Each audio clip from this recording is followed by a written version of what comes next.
Welcome to 99 TV. నేను బ్రహ్మనాయుడు. బోరుగడ్డకు వైసీపీకి సంబంధం లేదా? అయితే ఇప్పుడు ఈ చర్చ ఎందుకు వచ్చిందంటే, నిన్నటి నుంచి కూడా బోరుగడ్డ అనిల్కి వైఎస్ఆర్ కాంగ్రెస్ పార్టీకి సంబంధం లేదు అని చెప్పేసి వైసీపీకి చెందినటువంటి కీలక నేతలు, అధికార ప్రతినిధులే వారు ప్రకటనలు విడుదల చేస్తామన్నారు. ఎందుకంటే ఈ మధ్యకాలంలో వాళ్ళు ఏదో కొన్ని చర్చల్లో చూశారంట. బోరుగడ్డ అనిల్ని వైసీపీకి చెందిన వ్యక్తిగా కొంతమంది మాట్లాడుతూ ఉన్నారు కూటమి నేతలు. అది కరెక్ట్ కాదు, అతనికి మా పార్టీకి సంబంధం లేదు అని చెప్పేసి వైఎస్ఆర్ కాంగ్రెస్ పార్టీకి చెందినటువంటి కీలకమైనటువంటి నేతలందరూ కూడా వారు ప్రకటనలు విడుదల చేస్తూ ఉన్నారు. సోషల్ మీడియాలో అందరికీ కూడా మెసేజ్లు పంపుతూ ఉన్నారు. అయితే అసలు బోరుగడ్డ అనిల్కి వైసీపీకి సంబంధం లేదు అని చెప్పాల్సినటువంటి వ్యక్తి ఎవరు? సజ్జల రామకృష్ణారెడ్డి గారు చెప్పాలి. ఎందుకంటే జగన్మోహన్ రెడ్డి గారు చెప్పాలని మనం అనకూడదు. ఆయన ఒక మాజీ ముఖ్యమంత్రి, ప్రస్తుతం ఒక శాసనసభ్యుడు, గతంలో ప్రతిపక్ష నేతగా పనిచేశారు. సో ఒక పార్టీకి అధినేతగా ఉన్నారు కాబట్టి ఇలాంటి ఉన్మాదుల గురించి ఆయన మాట్లాడాలి అని చెప్పేసి ఎవరు కూడా కోరుకోరు. అయితే ఈ ఉన్మాది ఎంతమందిని నీచంగా మాట్లాడాడో తెలుసా? ఎంతమందిని ఫోన్లు చేసి ఇష్టానుసారంగా దూషించాడో తెలుసా? అలాంటి ఉన్మాదుల గురించి మాజీ ముఖ్యమంత్రి మాట్లాడాలని ఎవరు అనుకోరు. కానీ సజ్జల రామకృష్ణారెడ్డి గారు మాట్లాడాలి. ఆయన నోరు తెరవాలి. ఇతనికి మాకు సంబంధం లేదు, ఈ బోరుగడ్డ అనిల్ అనేటువంటి ఉన్మాదికి మాకు ఎలాంటి సంబంధం లేదని చెప్పేసి చెప్పాల్సినటువంటి వ్యక్తి ఎవరు? సాక్షాత్తు సజ్జల రామకృష్ణారెడ్డి గారు. ఎందుకంటే వైఎస్ఆర్ కాంగ్రెస్ పార్టీలో జగన్మోహన్ రెడ్డి గారు తర్వాత ప్లేస్ ఆయనదే. ఆయన సకల శాఖ మంత్రిగా ఆయన్ని కీర్తించారు చాలామంది. మరి అలాంటి సజ్జల రామకృష్ణారెడ్డి గారు ఇప్పుడు నోరు తెరవాల్సినటువంటి అవసరం ఉంది. అయితే కూటమి నేతలు చాలామంది బలంగా ఇప్పటికీ చెప్తున్న మాట ఏంటంటే, బోరుగడ్డ అనిల్ అనేటువంటి వ్యక్తిని తయారు చేసింది సజ్జల రామకృష్ణారెడ్డి గారు, ఎంకరేజ్ చేసింది సజ్జల రామకృష్ణారెడ్డి గారు, ఆ ఉన్మాదికి సకల సౌకర్యాలు కల్పించింది సజ్జల రామకృష్ణారెడ్డి గారు. ఆ ఉన్మాది వైసీపీ ప్రభుత్వం అధికారంలో ఉన్న 5 ఏళ్ల పాటు ఇష్టానుసారంగా చెలరేగిపోతున్న ఒక్కడంటే ఒక్క వైఎస్ఆర్ కాంగ్రెస్ పార్టీకి చెందిన నాయకుడు కూడా అతనికి మాకు సంబంధం లేదని చెప్పేసి ఏ రోజు చెప్పాల. గుంటూరు వేదికగా అతను రాష్ట్రంలోని ప్రతి ఒక్కరిని చాలా దారుణంగా తిట్టి సమాజాన్ని పొల్యూట్ చేసేసిన పరిస్థితి. బూతుల్ని మీడియాలో, డిజిటల్ మీడియాలో ఇంట్రడ్యూస్ చేశాడు అతను. చంద్రబాబు గారిని, లోకేష్ గారిని, పవన్ కళ్యాణ్ గారిని, వాళ్ళ ఇళ్లలోని ఆడవాళ్ళని అతను తిట్లు లేవు. అతనికి ఖచ్చితంగా కారాగార శిక్ష విధించాలని అందరూ కోరుకుంటున్నారు రాష్ట్ర వ్యాప్తంగా. కనీసం ఒక 14 ఏళ్ళు అతన్ని జైల్లో కట్టడి చేస్తే ఆ మృగాన్ని అప్పుడైనా ఆ మృగం మారుతుందని చాలామంది అనుకుంటున్నారు. కానీ మరి భారతదేశం అతిపెద్ద ప్రజాస్వామిక దేశం. మరి మన చట్టాలు 100 మంది దోషులు తప్పించుకున్నా పర్లేదు, ఒక నిర్దోషికి శిక్ష పడకూడదు అనేటువంటి ఆ సిద్ధాంతం ఏదైతే ఉందో, ఇలాంటి మృగాలను కాపాడుతూ ఉంటాయి ఆ సిద్ధాంతాలన్నీ.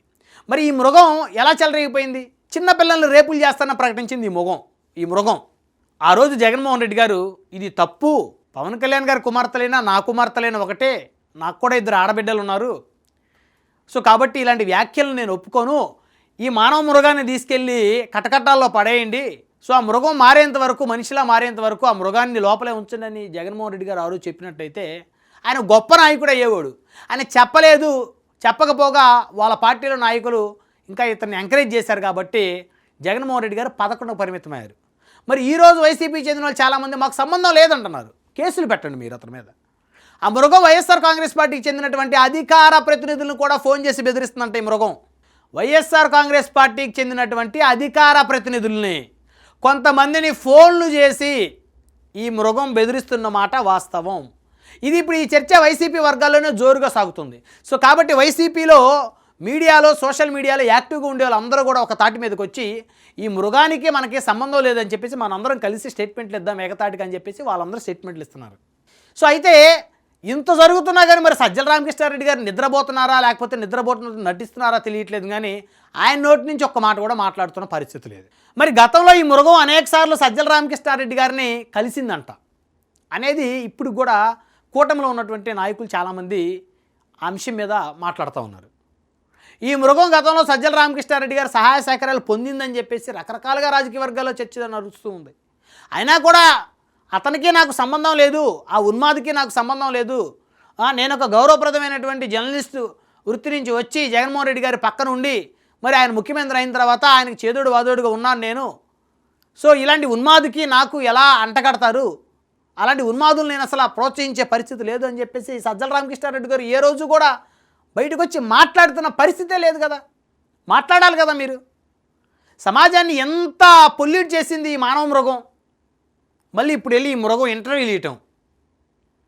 పోలీసులు కొట్టారు నన్ను, రోజుకు ఒక స్పెషల్ టీం వచ్చేది. కొడితే అలా ఉండేదా? ఈ మృగంలో ఏమైనా పశ్చాత్తాపం ఉందా? గతంలో నేను అహంకారంతో ఈ విధంగా మాట్లాడాను, నేను ఈ విధంగా చేశాను అనేటువంటి పశ్చాత్తాపం ఈ మృగంలో ఏమైనా ఉందా? లేదు. మరి లేనప్పుడు ఎందుకు ఈ మృగాన్ని ప్రభుత్వం కానీ, మరి గతంలో అండగా ఉన్న వైఎస్ఆర్ కాంగ్రెస్ పార్టీ కానీ ఎందుకు ఈ మృగాన్ని శిక్షించాలనేటువంటి ఆలోచన వరకు రావటం లేదనేటువంటి ప్రశ్నలు కూడా ఉత్పన్నమవుతూ ఉన్నాయి. అంటే ఈ మానవ మృగం పరిస్థితి ఏ స్థాయికి వెళ్ళిపోయిందంటే, గతంలో జనసేన వాళ్ళకు ఫోన్లు చేసి బూతులు తిట్టేది మృగం. నోటికొచ్చిన బూతులు, కులం కార్డు అడ్డు పెట్టుకొని. అంటే తాను దళిత సామాజిక వర్గంలో, ఎస్సీ సామాజిక వర్గంలో పుట్టానని తనను ఎవరు తిట్టకూడదు, తను ఎవరైనా తిడితే దళిత కార్డు అడ్డు పెట్టుకొని వారి మీద కేసులు పెట్టించడం. తానైతే అందరిని తిట్టచ్చు. తెలుగుదేశం వాళ్ళ ఫోన్లు చేసి వాళ్ళని తిట్టడం.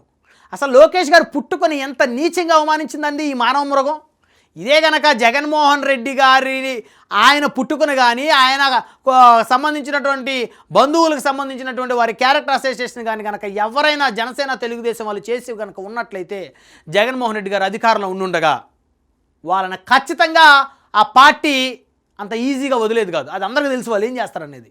కానీ ఈ మానవ మృగం పవన్ కళ్యాణ్ గారి కుమార్తెల్ని చాలా దౌర్భాగ్యంగా చిన్నపిల్లలు రేపు చేస్తారని చెప్పి మాట్లాడిన మృగం ఇది. అసలు నారా లోకేష్ గారిని ఎంత నీచంగా మాట్లాడిందండి ఈ మృగం. అంటే ఎందుకు వీళ్ళందరూ మర్చిపోతున్నారని చెప్పేసి కూటమి కార్యకర్తలు ఆవేదన చెందుతున్నారు. ఇందుకైనా మనకు వచ్చింది ప్రభుత్వం, ఇంకా ఈ మృగం మనల్ని తిడతా ఉంది, ఇంకా ఈ మృగం ఇష్టం వచ్చిన మాట్లాడుతుంది. ఇలాంటి మానవ మృగాలు ఇంకా వైసీపీలో ఉన్నాయి, అవి చెలరేగిపోతున్నాయి ఉన్మాదులు. మరి వాళ్ళని వైసీపీ అధిష్టానం కట్టడి చేయటం లేదు, ఇటు ప్రభుత్వం కట్టడి చేయట్లేదు, పోలీసులు కట్టడి చేయట్లేదు. సో పదే పదే ఉప ముఖ్యమంత్రి మొత్తుకున్నా కూడా పట్టించుకునే పరిస్థితి లేకుండా పోతుంది. ఇది నిజంగా ఒక ప్రమాదకరమైనటువంటి వాతావరణం. రాజకీయాల్లో చాలా హుందాగా ఉండాలి. వైఎస్ఆర్ కాంగ్రెస్ పార్టీలో చాలామంది గొప్ప గొప్ప నాయకులు ఉన్నారు. సజ్జల రామకృష్ణారెడ్డి గారు ఎవరవునన్నా కాదన్నా గొప్ప వ్యక్తి, గొప్ప నాయకుడు కూడా. ఒక సాధారణ విలేకరు నుంచి ఈరోజు ముఖ్యమంత్రికి కుడిభుజంలా మారి తానే షాడో ముఖ్యమంత్రిగా వ్యవహరించినటువంటి సజ్జల రామకృష్ణారెడ్డి గారిని మెచ్చుకోవాల్సిందే. ఆయన ఎక్కడా పరుషపదజాలం వాడలేదు, ఎవరిని హత్యలు చేయించలేదు, ఎక్కడ ఎలాంటి ఆయన ఇన్వాల్వ్మెంట్ లేదు. కాకపోతే కొన్ని కేసుల్లో మరి నేరారోపణలు ఎదుర్కొన్నారు, అవి చట్టాలు న్యాయ వ్యవస్థలు తెలుస్తాయి. కానీ హత్యలు, అత్యాచారాలు, అసభ్యకరమైన పదజాలకు సంబంధించి ఎక్కడ కూడా సజ్జల గారు ఇన్వాల్వ్మెంట్ ఉండదు. అలాగే వైసీపీలో కూడా చాలామంది నాయకులు మంచిగా భాష మాట్లాడే వాళ్ళు ఉన్నారు. బొత్స సత్యనారాయణ గారు లాంటి వాళ్ళు చాలా హుందాగా మాట్లాడే నాయకులు వైఎస్ఆర్ కాంగ్రెస్ పార్టీలో కూడా ఉన్నారు. అలాగే జుగుప్సాకరంగా మాట్లాడే వాళ్ళు ఉన్నారు. సో అన్ని పార్టీల్లో ఉంటారు మంచిగా మాట్లాడేవాళ్ళు, జుగుప్సాకరంగా మాట్లాడేవాళ్ళు.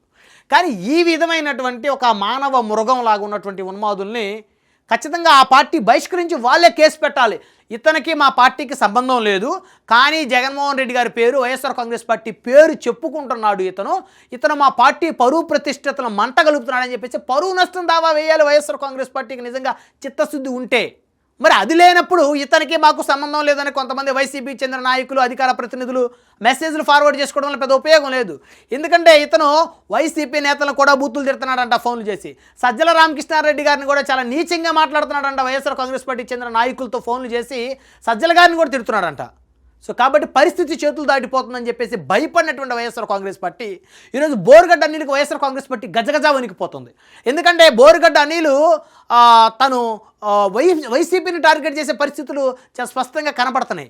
ఎందుకంటే మరొక 10 ఏళ్ల పాటు వైసీపీ అధికారంలోకి వచ్చే పరిస్థితులు లేదనేటువంటి వాదన ఒకవైపు వినపడతా ఉంటే, మరొక వైపు ఒక జగన్ గారిని మినహాయించి మిగతా అందరినీ ఇతను తిట్టడం, బూతులు తిట్టడం, ప్రత్యేకించి ఎవరైతే మీడియాలో వైసీపీ తరపు నుంచి బాగా బలంగా మాట్లాడతారో వాళ్ళకే డైరెక్ట్గా ఫోన్లు చేసి ఇష్టానుసారంగా ఇతను మాట్లాడటం ఏదైతే ఉందో వైసీపీ వర్గాల్లో ఒక భయాందోళన అయితే కలుగుతుందని అయితే చెప్పొచ్చు. చూద్దాం మరి ఈ మృగాన్ని ఏ విధంగా వైఎస్ఆర్ కాంగ్రెస్ పార్టీ కట్టడి చేస్తుందో.